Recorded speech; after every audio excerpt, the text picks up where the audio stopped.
All right, so today we're jumping into a huge, real-world economic experiment that went down in Spain. And it's all about one of the hottest topics out there, the minimum wage. It's the age-old question, right? If you make companies pay their workers more, do they just turn around and cut jobs to save money? It's a fight economists have been having for, well, forever. Well, here's the thing. In 2019, Spain basically said enough talk, and they put the theory to a massive test, giving researchers an absolutely incredible look at what really happens. Let's dig in. For the longest time, the Econ 101 textbook had a pretty simple answer. A higher minimum wage means labor costs more, so companies hire fewer low-skilled workers. You know, it seems to make sense. But the thing is, when we look at the actual data from the real world, the picture gets, well, a lot messier. So, right in the middle of a pretty intense political moment, the Spanish government did something really bold. They didn't just nudge the minimum wage up a little bit. Nope, they gave it a gigantic push. Yeah, you're seeing that right. A single pay hike of over 22%. This was the biggest jump the country had seen in more than 40 years. It was so big and so sudden that economists all over the world just had to stop and pay attention. So what does that actually look like? Well, the monthly minimum wage shot up from about 736 euros to a nice round 900 euros. That's a serious boost for the lowest paid workers. But everyone was wondering, what's the catch? What was the cost? And that's the key, right? To figure out the real impact, you can't just look at Spain's economy afterwards. You have to somehow know what would have happened if they hadn't raised the wage at all. And that is a really, really tough problem to solve. Exactly. In a perfect world, you'd have a second Spain you could use as a control group, but obviously it can't clone a country, so researchers got creative and used a super clever statistical tool to well, do just that.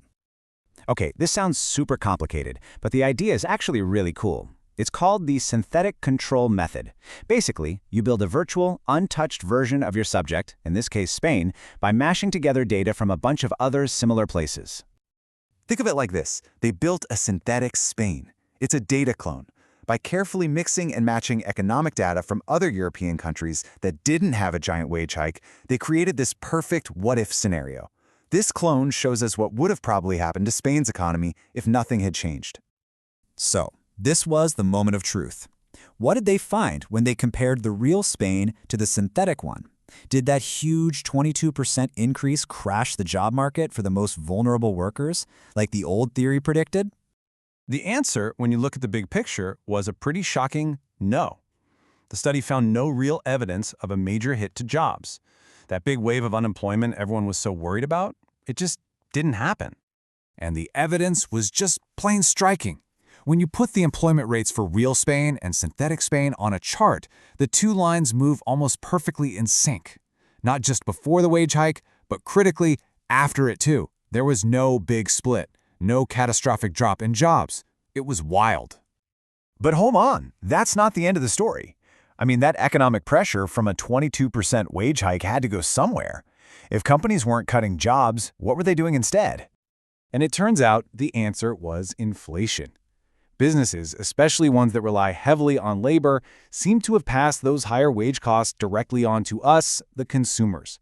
The study found a clear, though slightly delayed bump in prices.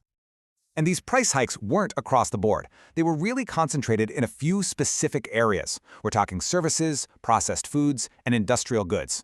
In those sectors, prices in real Spain started to climb higher than in our what-if synthetic Spain. For processed food, the effect was especially noticeable. By 2021, prices were up to 3 percentage points higher than they probably would have been without that minimum wage increase.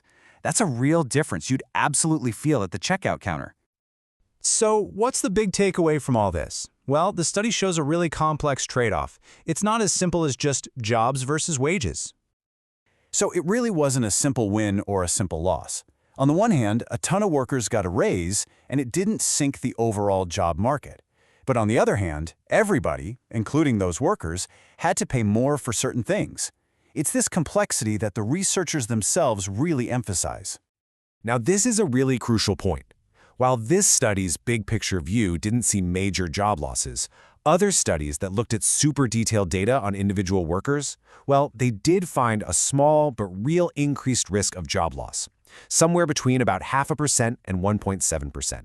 but only for that very specific group of workers who were earning less than the new minimum. And here's the thing. Both of these findings can be true at the same time. The overall job market can be stable, even if a small group of people faced a tougher time. In the end, this incredible experiment in Spain really complicates the simple story we've been told for years. It shows that raising wages doesn't automatically kill jobs, but it also reminds us there's no free lunch. That money has to come from somewhere, and in this case, it came from the consumer's wallet. So it leaves us with a much tougher question. Is the higher pay worth the higher prices? And as the study shows, there are just no easy answers.